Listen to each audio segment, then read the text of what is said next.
कक्षा 12 हिंदी के विद्यार्थियों का हिंदी की कक्षा में स्वागत है। मैं हूं डॉक्टर वीरेंद्र शुक्ल।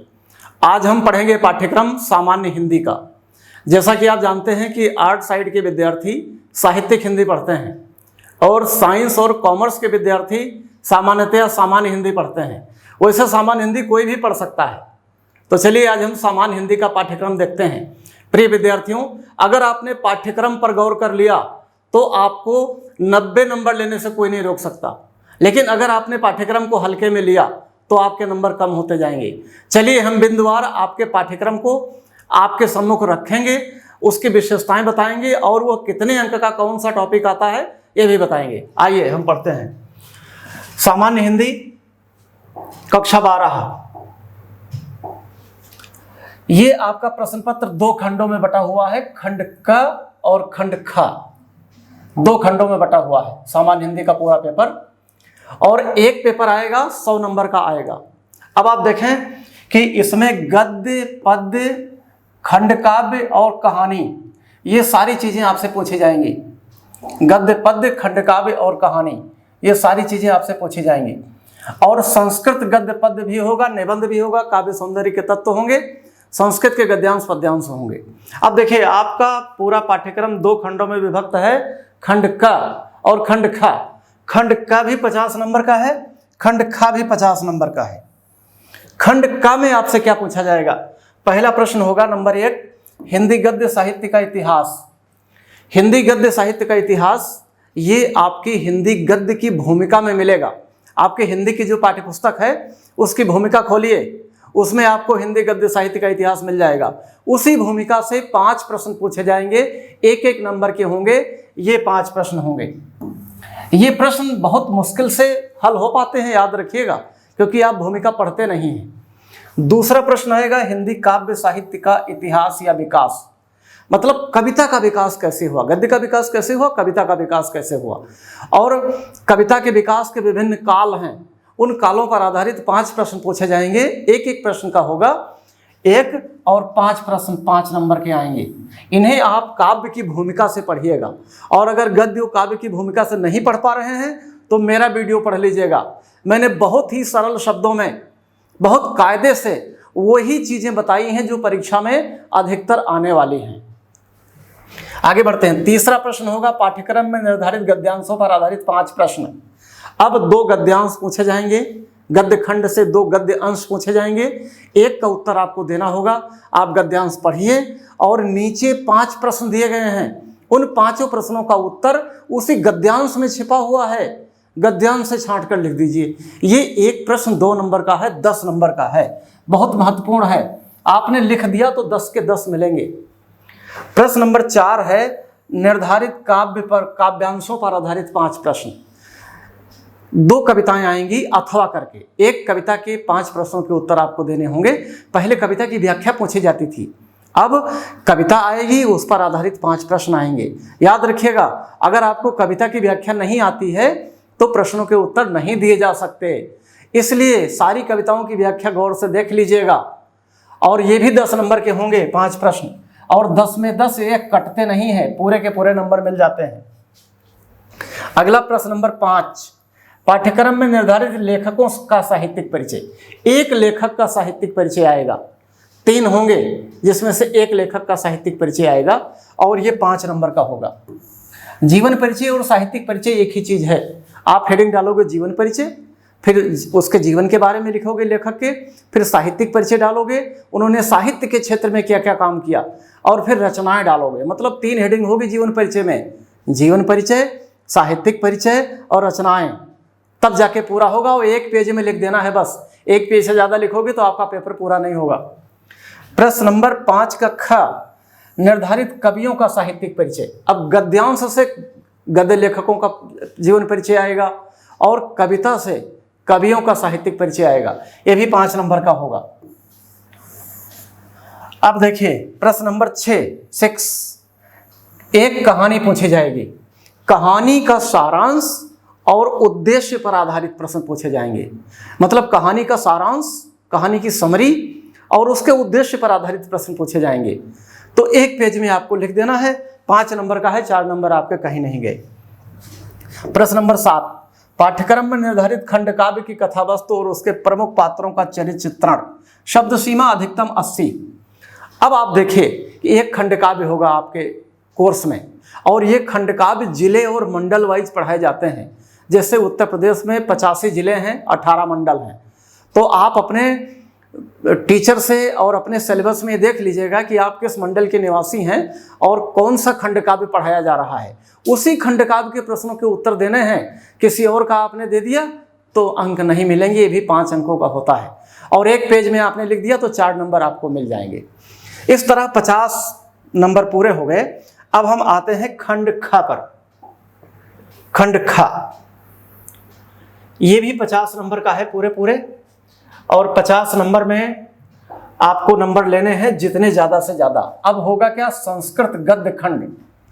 पाठ्यक्रम में संस्कृत गद्य खंड का अनुवाद आएगा।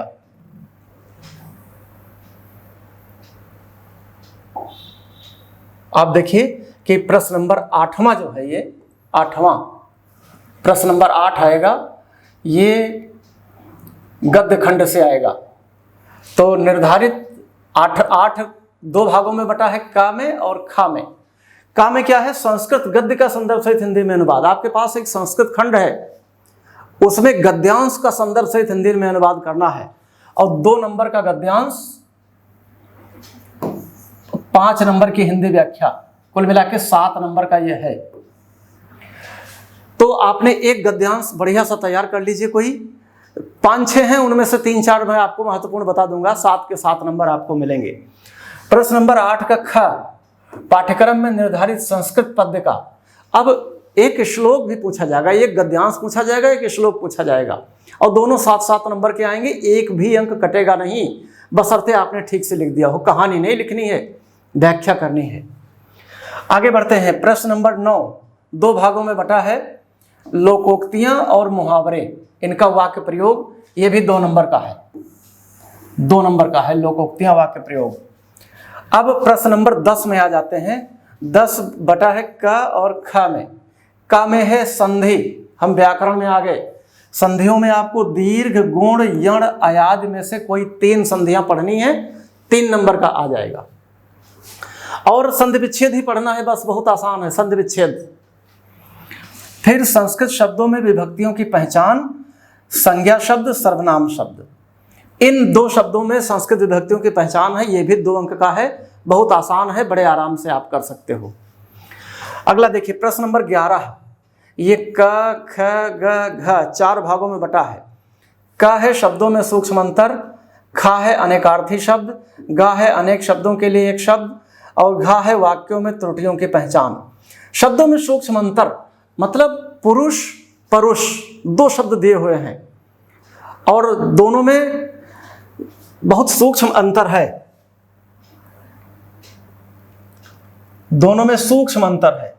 तो आपको दोनों में अंतर पकड़ना है बस।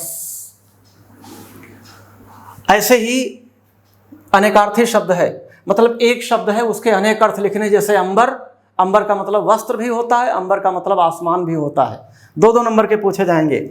अनेक शब्दों के लिए एक शब्द, मतलब कि एक शब्द आ गया कि जिसकी भुजाएं घुटनों तक लंबी हो, आजान बा हो। जो ईश्वर को ना मानता हो, नास्तिक। जो ईश्वर को मानता हो, आस्तिक। ऐसे प्रश्न पूछे जाएंगे। और वाक्यों में त्रुटि परिमार्जन, एक वाक्य दिया जाएगा कि बाग में अनेकों फूल हैं, सही करो। अब आपको लग रहा है सब ठीक है, लेकिन सब ठीक नहीं है। अनेकों नहीं होता, अनेक होता है। बाग में अनेक फूल हैं, आपने सही कर दिया, 2-2 नंबर के मिल गए। अब आगे बढ़ते हैं।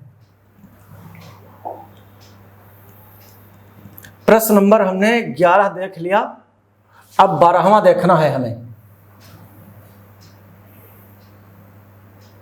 प्रश्न नंबर 12 में देखिए, 12 में है, एक तो 2 भागों में विभक्त है क और ख। क में है रस, श्रृंगार, करुण, हास, वीर और शांत। 5 रस, उनकी परिभाषा, उनका उदाहरण। 1 लाइन की परिभाषा, 2 लाइन का उदाहरण। अगर आपकी किताब में बड़ा दिया हुआ है तो आप किताब के चक्कर में मत रहिए, मेरे चैनल पर आ जाइए। मैंने 1 लाइन की परिभाषा, 2 लाइन का उदाहरण दे दिया है, बहुत आसान भाषा में, आपको तुरंत याद हो जाएगा, वहाँ से तैयार कर लीजिएगा। ये रस, अलंकार, और छंद, ये तीनों आप मेरे चैनल से तैयार कर सकते हैं। 13वां देखिए पत्र लेखन। अब पत्र लेखन आएगा और ये आएगा 6 नंबर का, और आएगा कैसे? एक तो नियुक्ति आवेदन पत्र होगा, दूसरा बैंक के व्यवसाय के लिए ऋण लेने के लिए आवेदन पत्र होगा, तीसरा अपने गांव नगर की सफाई से संबंधित अधिकारी को प्रार्थना पत्र होगा। 3 प्रकार के आएंगे और ये 6 नंबर का पूछा जाएगा। इसका प्रारूप देखा जाता है बच्चों, अगर आपने प्रारूप सही कर दिया तो सब कुछ ठीक हो जाता है। मैं आपको निबंध लेखन भी बताऊंगा आगे चल करके, और अपने आप मॉडल पेपर अपनी पुस्तक से आप पढ़ सकते हो, पहले ही अभ्यास कर सकते हो। और अंतिम 14वां प्रश्न है निबंध। विज्ञान, वाणिज्य, शिक्षा, कृषि, सामाजिक एवं राजनीतिक क्षेत्र पर आधारित, जनसंख्या, स्वास्थ्य, शिक्षा और पर्यावरण पर आधारित निबंध है। अब निबंधों में आप जानते हैं एक तो पर्यावरण से आएगा ही आएगा, एक विज्ञान से आएगा ही आएगा, एक स्वच्छता से आएगा ही आएगा, एक जनसंख्या से आएगा ही आएगा, एक किसी मेले का वर्णन आएगा ही आएगा। तो 5-6 निबंध आप पहले से जानते हो, और जब थोड़ा और हम आगे बढ़ेंगे तो आपको मैं और कायदे से निबंध बताऊंगा, वही निबंध जो परीक्षा में आएगा। याद रखिएगा ये 9 नंबर का आता है, 9 नंबर का, 2 नंबर की रूपरेखा, 7 नंबर की विषय वस्तु और आपकी राइटिंग। तो 9 नंबर लेने में 2 पेज लिखने में काम नहीं चलेगा, आप 4थे पेज में समापन कीजिए निबंध का, तब बात बनेगी। और इसके लिए आपको पूरी रूपरेखा बनानी होगी। रूपरेखा बनाकर निबंध लिखेंगे तो आपके पास मसाला ज़्यादा रहेगा लिखने का, और रूपरेखा नहीं बनाएंगे तो सारा मसाला 1 पेज में समाप्त हो जाएगा। तो 9 नंबर लेने के लिए कम से कम आपको 4 पेज लिखना पड़ेगा, 4 पेज। तो इस तरह 14 प्रश्न आपसे किए जाएंगे सामान्य हिंदी में। और मैंने आपको एक मोटी बात बता दी, पाठ्यक्रम का गहराई से अध्ययन कर लीजिए, जिससे आपके अच्छे से अच्छे नंबर आएँ, और मैं लगातार वीडियो आपको प्रेषित करता रहूँगा।